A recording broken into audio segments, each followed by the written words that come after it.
You know, it's funny because Corpus Christi is important. It's a story that I wanted to tell you regarding Corpus Christi that happened to me personally.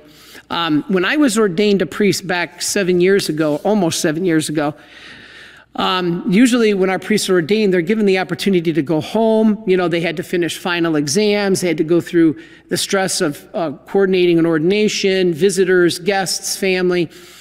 And so our community usually gives the guys a chance to go home right after that. And I was going to do that, but I felt compelled. The very first thing I wanted to do after ordination, I have a love for the Native American culture and the people. And I heard about from a former seminarian or a fellow seminarian of a place up in northern Canada where he was from. And this place was so far up, but they were living basically on a reservation of Indians with really no law, no order, and certainly no sacraments. If there was crimes committed, it would take days, if not weeks, for the Royal Canadian Mounted Police to even come there. They had no police, really.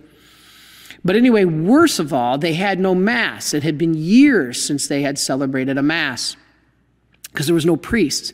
In fact, in this whole region of Canada, there is 9 priests to cover an area bigger than the state of California. Can you even imagine? So I'm like, I want to help. So the day after my ordination, I got on a plane and flew to Saskatchewan. I was there at the airport, got on a bus, rode a bus 8 hours north till the road ran out. Then I was picked up by a missionary couple and driven on a logging road for another 200 kilometers to get to this place. So finally I'm there, and there was a smaller village, and then there was this bigger reservation. And they asked me to say Mass, and it happened to be Corpus Christi, the body of Christ. So I say the Mass, and the tradition at the end of Corpus Christi is to have a procession, a Eucharistic procession. So I am prepared. I'm in my cope, and most of the people who were there were Indian women and children. Few men that were older, very few young male Indian men.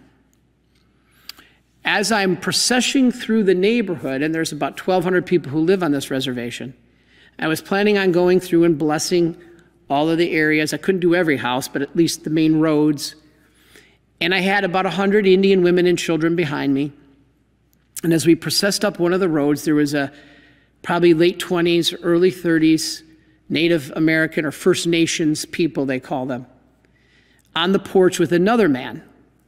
And they started screaming from the porch. And I noticed it was interesting. They weren't screaming at me. They were screaming at the Eucharist. Screaming, "Get that blank, blank thing out of here." Desecrating it verbally. Blaspheming. Well, I held on to the monstrance. I still had the monstrance, and I have these people behind me. And they started screaming again. "Get out of here. Get that thing out of here. Get that blank, blank thing out of here." Well, we could only go forward, so I just held the Eucharist tight in the monstrance and prayed for God's grace and protection. And I noticed the third time they screamed, now they're getting angry. The first guy jumped off the porch, came down. I noticed he had a big buck knife on his side, and he put his hand on it. And I'm thinking, gee, Lord, I've been a priest for 1 day, and I'm going to be a martyr. And so I prayed for protection, and this guy comes down. Now, the other Indian First Nations man followed him, and they both stood in front of me and blocked me. And I've got this people behind me. And I held the Eucharist up, and they're screaming again, not at me. It was weird. They were screaming at the Eucharist. Now, at that moment, somehow in my heart, I knew that they were going to desecrate this Eucharist, or at least attempt to.